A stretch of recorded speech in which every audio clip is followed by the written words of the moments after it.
Разочаровавшись в европейских загонных охотах на кабана, Сергей решил, нужна настоящая экспедиция. Вариантов было два – Турция или Таджикистан. Выбор он делал на международной охотничьей выставке, изучая предложения и советуясь с друзьями. Именно там он узнал, что в Таджикистане кабаны крупнее и их больше, а охота доступнее.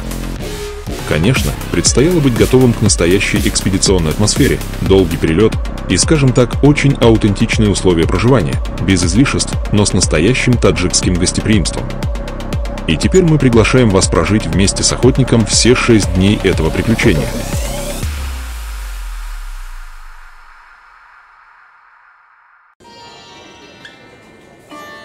Таджикистан – горная страна в самом сердце Центральной Азии со столицей в Душанбе. Более 90% ее территории покрыты горами, среди которых легендарные Памир и Гиндукуш. Это край суровой природы, глубоких ущелий, прозрачных рек и нетронутой дикой фауны. Для охотников со всего мира Таджикистан – одна из самых желанных точек на карте. Именно здесь, в высокогорье, на высотах от 3500 до 5000 метров, обитает легендарный памирский архар Марко Поло, один из самых знаковых трофейных горных баранов планеты с рекордными по длине спиралевидными рогами.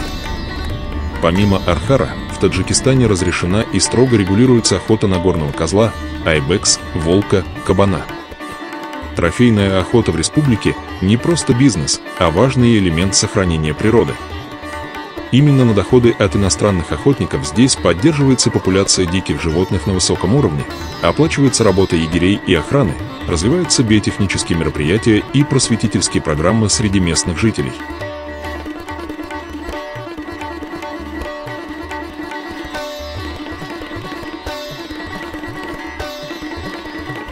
Мы потихонечку продвигаемся в сторону охотхозяйства. Проехали, наверное, часа 2-2,5, заехали на заправку. Сейчас сказали километров 40 по бездорожью, без асфальта будет. Ну, наверное, еще час.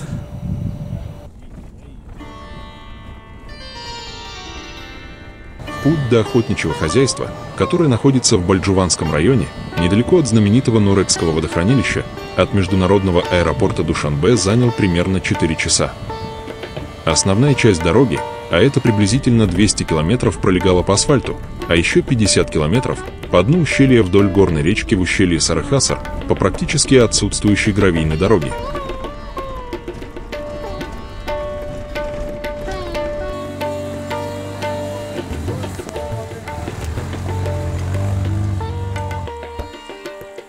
Группу охотников разместили в обычном глинобитном доме прямо в предгорном кишлаке.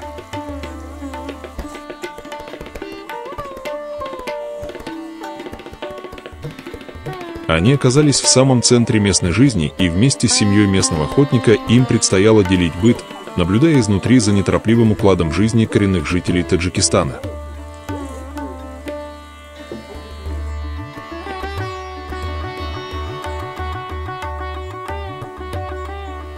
Это был экскурс без прикрас в самобытную местную культуру.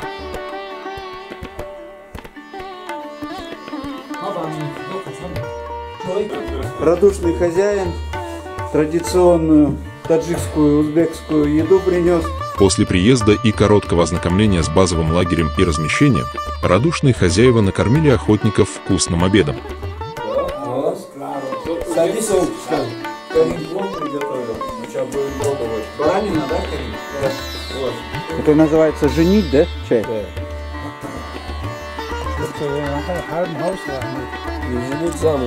Замуж задавать. Зеленый чай. Это наш хозяин охотхозяйства, зовут Карим, да? Ага. Вот. Как, Карим, прогнозы на сегодня? Да, вроде ничего. Погода хорошая, да? Погода хорошая. Сейчас пойдем там на месте посмотрим. Группа, в которой охотился Сергей, состояла из 4 человек. Дальше нужно было обязательно пристрелять оружие. После долгого перелета охотники всегда должны проверить свой главный инструмент. Друзья, начинается охота на кабана. Первый сегодня ночь. Едем на всю ночь. 5 километров от базы. На улице градусов 32, солнышко. Ну, жарковато, конечно, но терпимо. Вот, надеемся на результат. Так что вперед!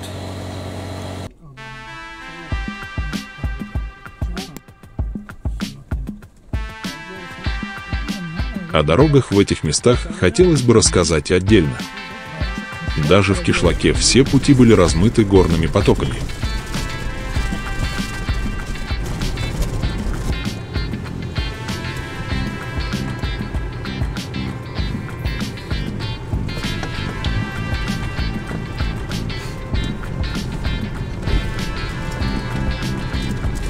Несколько раз нам приходилось пересекать долину речки по ее основному руслу, и только настоящие внедорожники могли справиться с таким бездорожьем.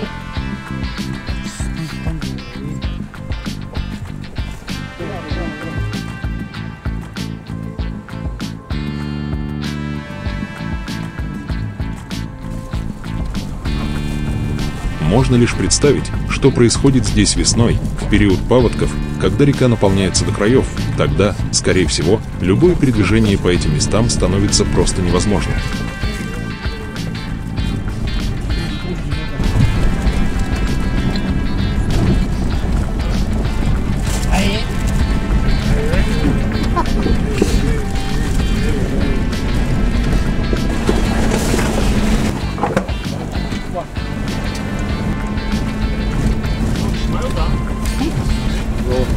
Приятного аппетита! Спасибо.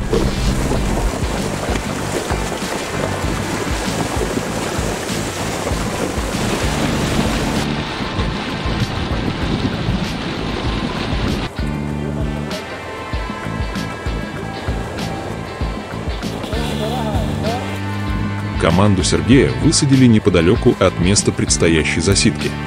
Сейчас будем вдоль этой речки, наверное, идти. Вот там место, кабан выходит. Следы есть, да? Ты видел следы, да? Угу. Следы вроде есть. Будем сидеть, ждать кабана. Вот тоже. Вон. Да, вижу. Теперь вижу, что это приходил на яму. Впереди был подъем, примерно 200 метров вверх от русла горной речки к небольшому плато, поросшему деревьями тутовника. Именно здесь, по словам егерей, по ночам кормятся дикие свиньи.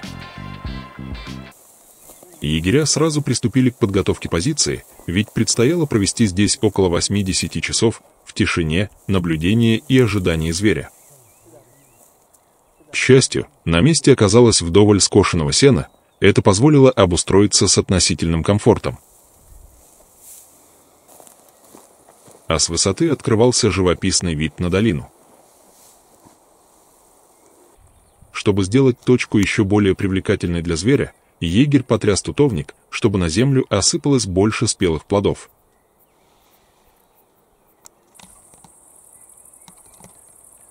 После этого пришлось прогнать пасущихся поблизости коров, чтобы их тепловые силуэты не сбивали с толку при ночном наблюдении в тепловизор.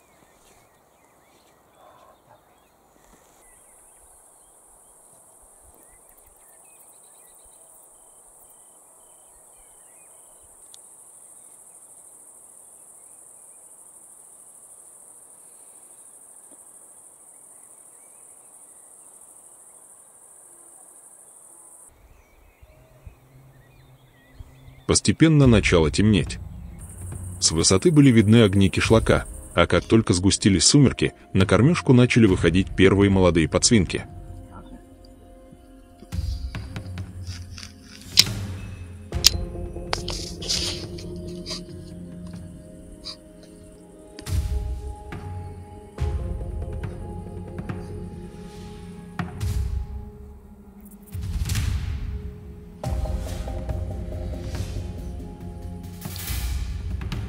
Чуть позже, метрах в 200, весело выбежали поросята с матками, целая рота полосатых малышей.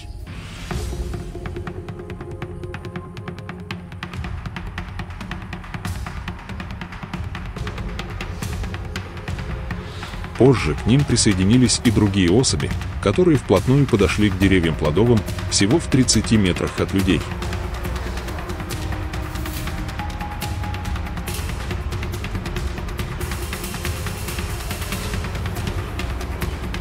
Все они поедали опавшие плоды тутовника. Движение в саду продолжалось всю ночь. Но, к сожалению, это были не те звери, которых ждал Сергей, объектов охоты среди них не оказалось. Начинало светать. Тем не менее, егерь не терял надежды и продолжал внимательно просматривать поле в бинокль, в ожидании, что на утреннюю кормежку может выйти одиночный сикач. Так оно и случилось. Когда уже рассвело, внезапно из леса показался одиночный кабан. Охотник замешкался. Зверь вышел из той самой зоны, где до этого паслись свиньи с поросятами. Нужно было подтверждение. Егерь, наблюдавший происходящее в бинокль, дал разрешение на выстрел, и Сергей выстрелил.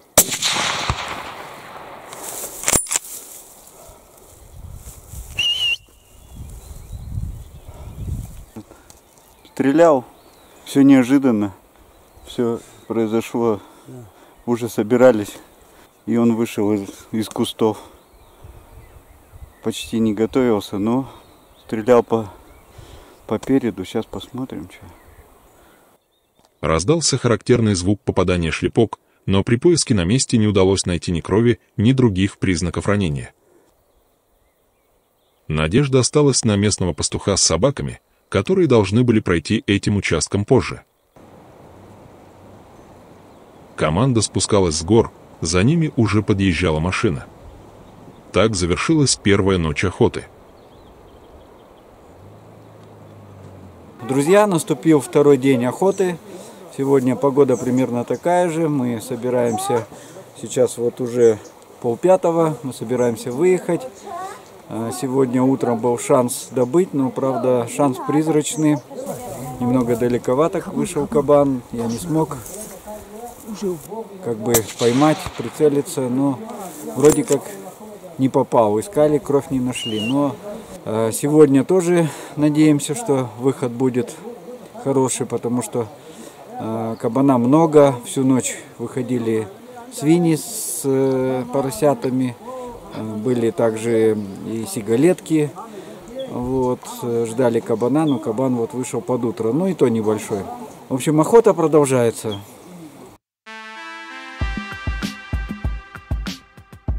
До места второй охоты предстояло ехать гораздо дальше, чем накануне, около 20 километров.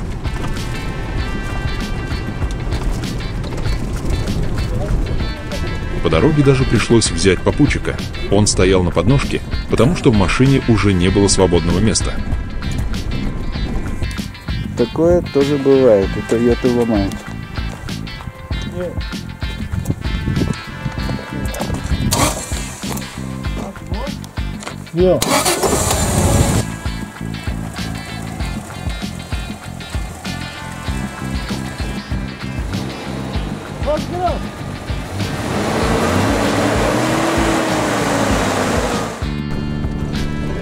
После короткой остановки и мелкого ремонта команда снова тронулась в путь.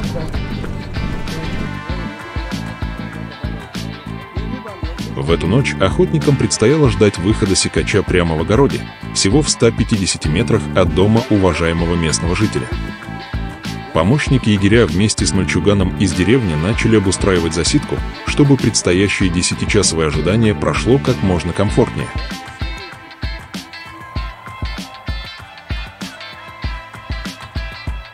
Вокруг суетились дети, бегала живность, взрослые занимались своими делами, и трудно было поверить, что в таком шумном месте может появиться трофейный кабан. Но хозяин дома уверенно сказал, как стемнеет, он обязательно придет. Да, и вот здесь я буду охотиться на кабана.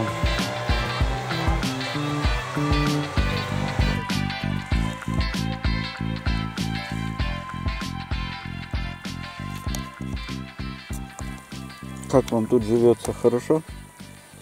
Хорошо живется? Да. Нравится? Нормально. Спокойно, да? Да. Мороженое? Мороженое. Сегодня начал, да? Кашлять, болеть? Нет, ночью. Куда вы торт фабра? Не, бахот тому. Почему? Не, бахоту маму амратори. Пожалуйста. Таджикский чай пьем. Заваренный настоящими таджикском кишлаке горячий. Любезный хозяин угостил нас чаем. Сам не пьет, правда, почему-то. Вот наш хозяин, он организовывает сегодня нам охоту, разрешил поохотиться у него в огороде. Итак, наша вторая ночь. Скоро стемнеет. Будем ожидать выход большого кабана вот под этих тутовниках. Сделали засидку. Вроде бы все подготовили. Ветер стих. Это плохо, а то был небольшой такой образующий ветерочек, чтобы запах сносил наш. Теперь не знаю, вот ветер к вечеру стих, как это все процесс пойдет, будет спускаться вот с этих гор и подходить сюда. Местный наш товарищ сказал, что уже как стемнеет 8:30, 9:30 может выйти кабан. Ну а там как сложится, будем продолжать охоту. Это вот местный охотник у нас охотится на кеглика, на зайца. Удачно сегодня? Есть добыча? Пока нет, он вечером пока нет? Заяц видит. Угу. Ну, удачи, ни пуха, ни пера. ИЖ-18, да? 16. Ружье. ИЖ-18? 16. Не, калибр 16, а ружье называется ИЖ-18. Да? Не знаю. Мы 16 называем. Вот такое вот старинное ружье 52-го года выпуска. Вот так вот убирается. Шат. Видно, да? Бумагу подложил.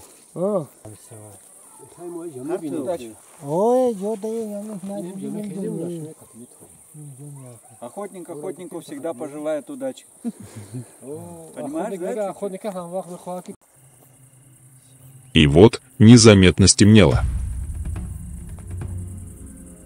Как и обещал хозяин дома, кабан появился практически сразу после наступления темноты. Сергей начал готовиться к выстрелу. Медленно, без резких движений. Это был крупный, бывалый сикач, осторожный, как и положено старому одиночке. Все время он держался либо за деревьями, либо в густых кустах. Все его поведение выдавало опыт. Но в этот момент зверь что-то почуял. Возможно, переменившийся ветер или еле уловимый звук, и кабан стремительно покинул сад. Прошло немного времени. На это же место вышел барсук. А затем, вновь, словно призрак, вернулся тот самый кабан, уже старый знакомый. Но теперь он был еще осторожнее, шагал то влево, то вправо, все время закрываясь деревьями и кустами.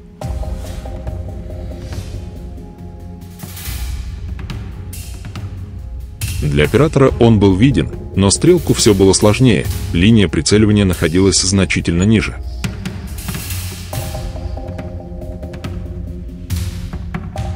Силуэт зверя то и дело исчезал за преградами.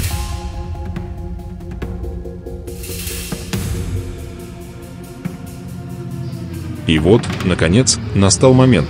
Кабан вышел на пригорок, поднял голову, и в этот момент охотник сделал точный выстрел.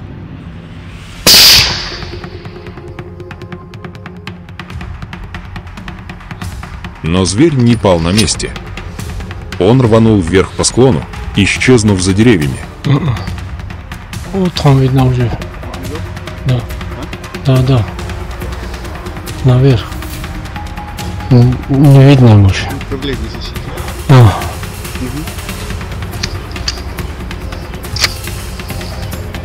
Егерь не смог с уверенностью сказать, упал ли там кабан, или команде предстоит долгий поиск подранка.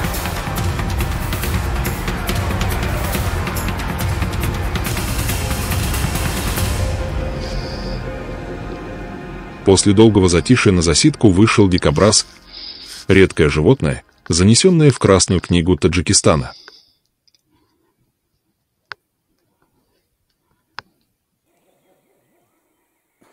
Под самое утро в сад пришел еще один сикач. Из-за технических причин съемка не удалась, но выстрел Сергея на дистанции 80 метров был точным. Они большие. Зверь пал на месте после попадания в район уха. Видишь, в ухо прям. Ладно, пошли. Активная часть ночной засидки подходила к концу. охотник вместе с егерем поднялись на пригорок, чтобы осмотреть окрестности. Возможно, где-то еще паслись дикие свиньи, и главное, нужно было найти подранка. Искать пришлось недолго. Первый кабан, стрелянный Сергеем, лежал примерно в 150 метрах от места выстрела. Друзья, вторая ночь у нас была более продуктивная. Свиней было намного меньше, вышло всего 3 кабана, но зато это были сикачи. Именно кабаны, а не мамки с поросятами. Вот. Первый вышел, мы не успели его оценить, он был в кустах. Я не стал стрелять, потому что туда-сюда он мотался. Наверное, он же потом вышел позже, где-то 9:30. Я его выстрелом под лопатку с той стороны попал ему, но он еще метров 100 пробежал. Когда сейчас отпилим клыки, выварим все, посмотрим, что как. И уже можно будет сказать, сколько сантиметров у этого кабана трофей. Третий кабан вышел ориентировочно 2:30, тоже выстрелом в ухо я его добыл. Но сейчас мы подойдем туда и будет видно уже на месте. О, вот он лежит, второй кабанчик. Второй такой отличный сикачок вышел где-то 2:30. Правильно так стоял, дал вовремя камеру включить, прицелиться и выстрелить. Упал сразу. Ну, сейчас будем тоже клыки смотреть, сколько там сантиметров. Но что, в любом случае дуплет за ночь это неплохо. Причем без подранков, без всяких проблем.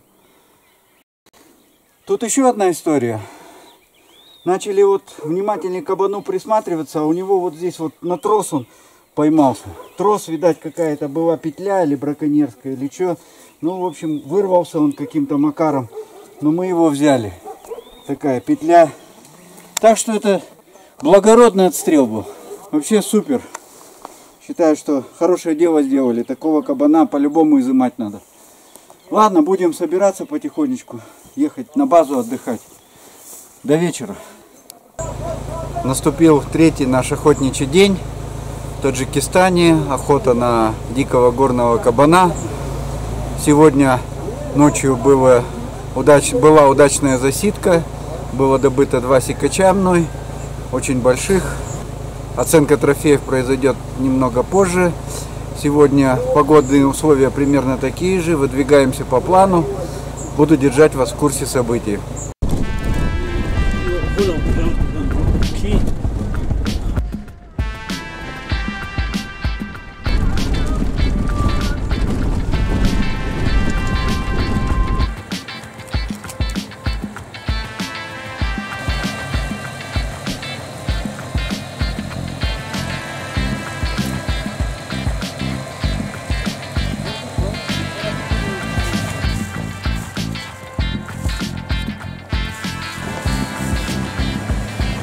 Следующая, 3-я охота, планировалась в другом саду по ту сторону речки от кишлака.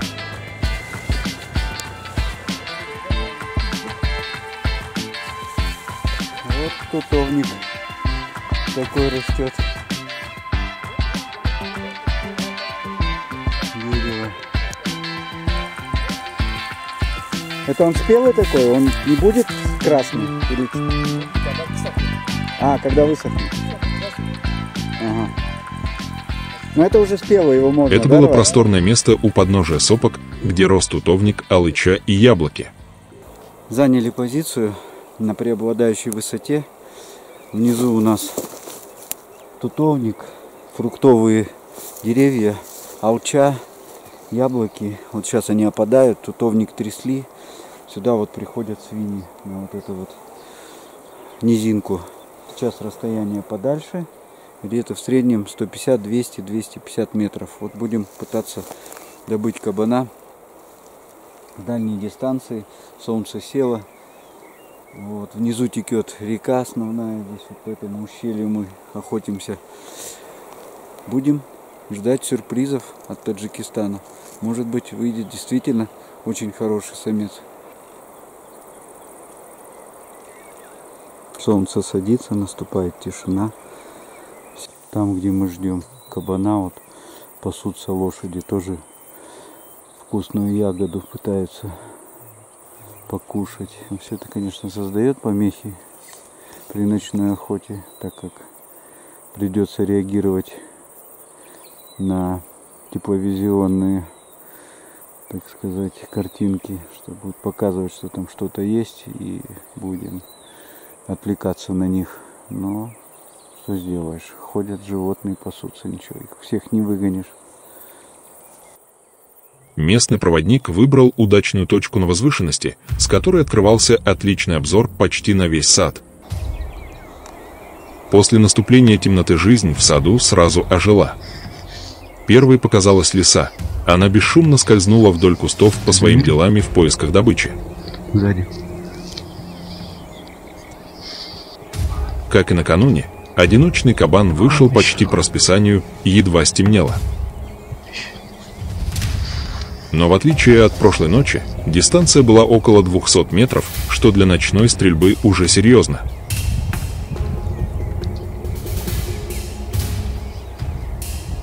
К тому же зверь почти все время оставался в движении, скрываясь за деревьями и густой летней растительностью. Вот он туда пошел. О, смотри, вещер. Да, не видно пока. О, смотри. Да, я вижу, он сзади.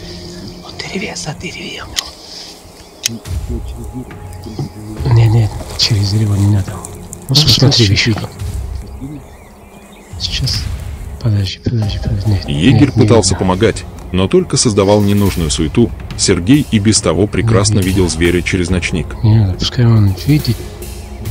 Пускай видит, потом стрел. О, смотри. Сейчас хорошо, он сейчас видит сейчас. Нет, еще. Деревья. Нужно было дождаться идеального момента для выстрела. И он настал. Кабан вышел на ближайшую прикормочную площадку, корпус полностью открылся и раздался точный выстрел.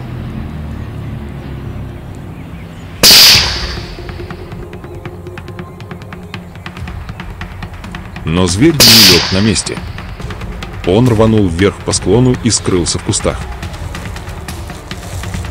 Пока было неясно, насколько удачным оказался выстрел, искать трофей предстояло уже после рассвета. А ночь в этом месте продолжала жить своей жизнью.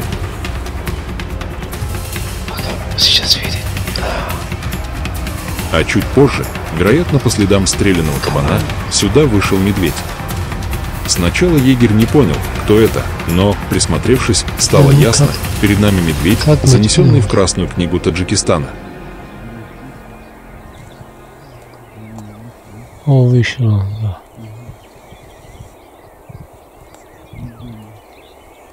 Как он, блядь? Маленький?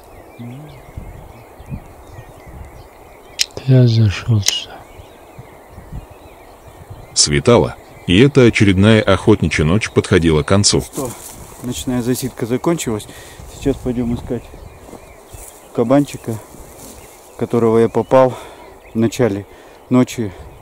Он пришел где-то пол 11. Я стрелял по нему, четко попадание в тепловизор даже, по-моему, было видно, как у него на плече, да, на плече кровь была и шлепок был.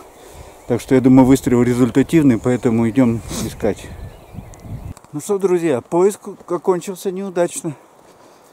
Вот, буду пробовать просматривать видео, принимать решение, что дальше делать. Поиски кабана не дали результатов. Крови, как и в прошлый раз, не было.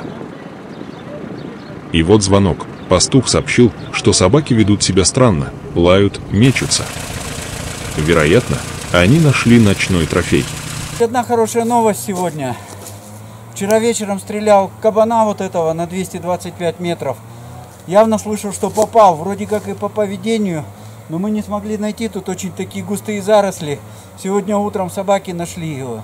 Уже чуть-чуть погрызли. Вот приехали после обеда, его забрали, фотографировались. И сейчас трофей будем изымать. В общем, рад, что мои усилия моей команды не прошли даром, и трофей не был потерян. Сегодня, правда, вышел из строя у меня прибор ночного видения, но в любом случае, я надеюсь, вечером, может быть, выйдет, может быть, чуть фонариком подсветим, здесь это разрешено. Разрешено же? Да. Вот, фонариком кабанов подсвечивать. И будем, так сказать, пытаться добыть без тепловизионной насадки. Будет сложнее, но интереснее. А так у нас жарко, 40 градусов.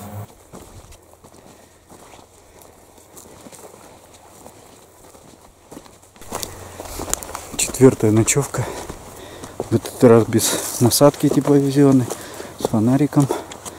Будем сидеть, контролировать тепловизоры, а потом уже подсвечивать фонариком. Стрельба с фонарем это не есть хорошо, но что сделаешь? Будем охотиться дальше теми средствами, которые у нас есть в наличии.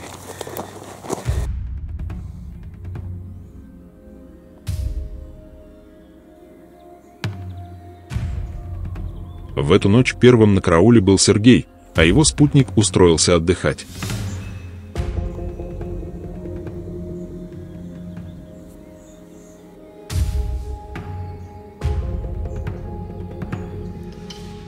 Едва успело стемнеть, как в сад вышло большое стадо диких свиней во главе с кормящей свиноматкой.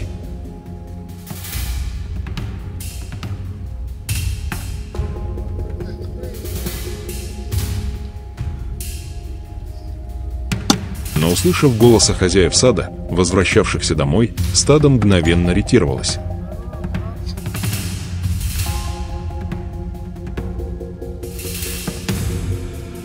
Когда все снова стихло, появились подсвинки, но и им что-то не понравилось, они вскоре ушли.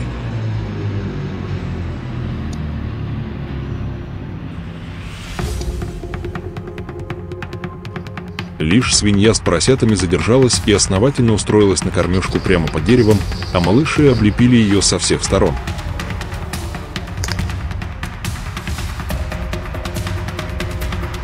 Насытившись, все дикие свиньи разбежались.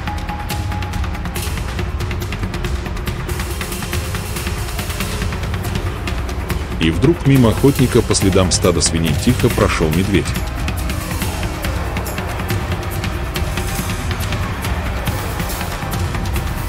Перед самым рассветом к месту с тутовником пришел покормиться и домашний ослик. Очень интересно, но, к сожалению, безрезультатно завершилась четвертая ночь охоты. Впереди уставшую команду ждал долгий путь обратно на базу. На обратном пути у охотников появилась возможность насладиться красотой местных достопримечательностей, например, небольшого водопада, спрятанного среди скал.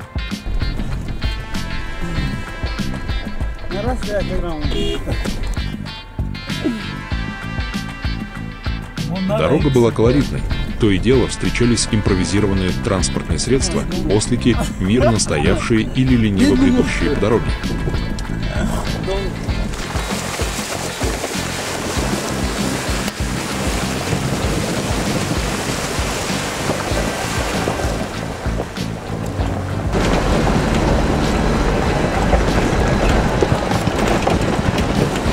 Несколько раз приходилось форсировать горную реку, которая извивалась по ущелью, добавляя дороге приключенческий оттенок.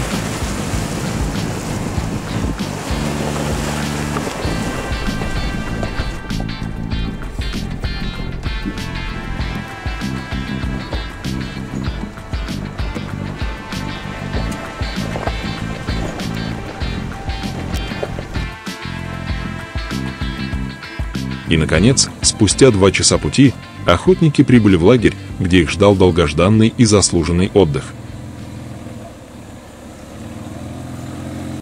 Вот и наступил, как говорят сейчас, крайний день охоты. Сегодня будет коротенькая у нас засидка до 12 ночи. Задул вот, как здесь говорят, афганец, все в пыли. Видимость небольшая. Как бы пылевая такая буря, ветерок дует, ну, надеюсь, может быть, что-то, какой-то трофей выйдет. Так что заканчивается на мое таджикское приключение. Буду информировать вас завтра о результатах этой засидки. Заняли позицию, разместились с учетом ветра. Там 2 дерева тутовника.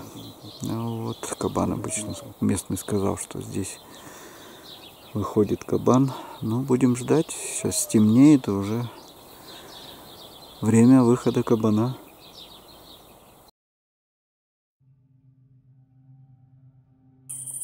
Как это обычно бывает в горах, ночь опустилась незаметно. Свиньи в этот раз не спешили. Лишь спустя час после темноты в дальнем конце сада заметили движение. К охотникам приближался большой табун.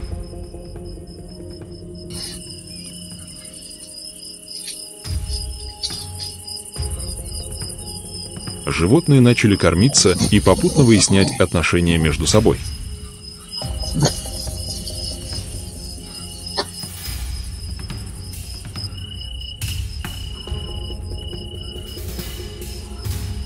Постепенно они вышли прямо на чистое место под деревьями тутовника.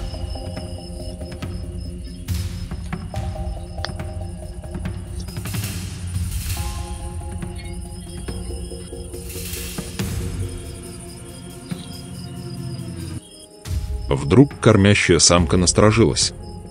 Что-то в воздухе выдало присутствие посторонних.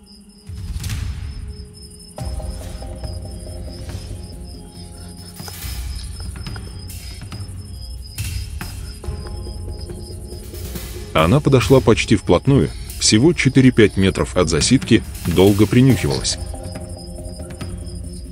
Это папа или мама? Это папа или мама? Но внезапно подала тревожный сигнал, и все стадо мгновенно растворилось в темноте.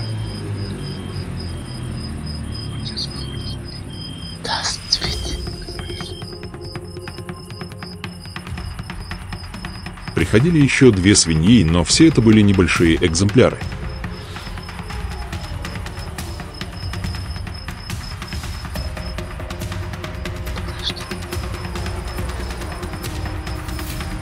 Вероятно, крупных сикачей нужно искать чуть дальше от больших кишлаков, и в эту ночь Сергею так и не удалось повстречаться с настоящим трофеем.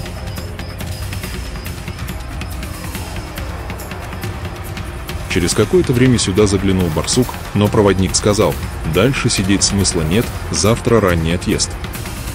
Охотникам предстояло пройти еще 3 километра пешком до базы. Они собрали вещи и двинулись в обратный путь. Добрались наконец-то до лагеря. Время уже, ого, без 15:03.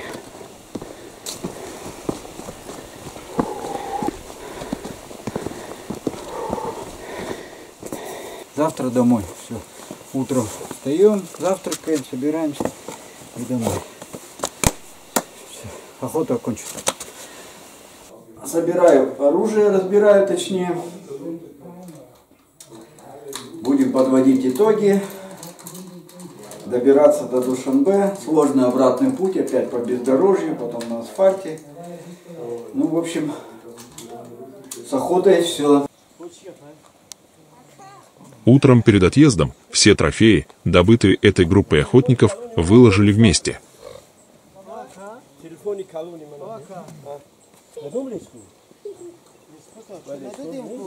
Охотники хотят запротоколировать свой успех. Сделали небольшую фотосессию на память, чтобы сохранить лучшие моменты этого охотничьего приключения. Так обычно заканчиваются охоты, все охотники выкладывают свои трофеи, определяется победитель, в этот раз самого большого, продолжим. В этот раз самого большого добыл охотник Герман из Баварии. Длина клыка 28 сантиметров, это очень хороший результат, скорее всего какая-то медаль даже есть. И он называется, так сказать, присуждается ему титул короля охоты. Вот так вот заканчивается охота. Успешно. Другая группа отохотилась, по словам нашего аутфиттера, не очень хорошо. Добыло всего на группу, сколько человек было? 3 3 человека, 3 штуки. На 3 человека добыло всего одного Большого и 2 маленьких. и 2 маленьких. Немецкого телевидения говорим спасибо. Добро пожаловать в Таджикистан. Еще раз приходите к нам на охоту или на... Отлично сказал. Происходит оформление документов, что у нас все официально, на провоз, путевки оформляются, все как положено.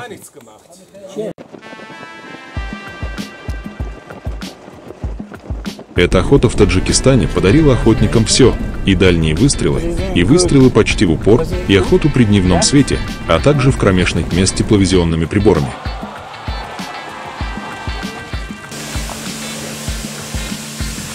Они охотились на сопках, в полях и даже в огородах у местных фермеров.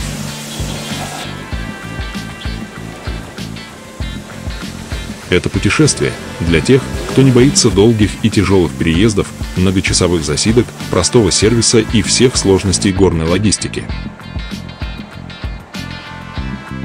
Но если все это вам по силам, добро пожаловать на охоту в Таджикистан.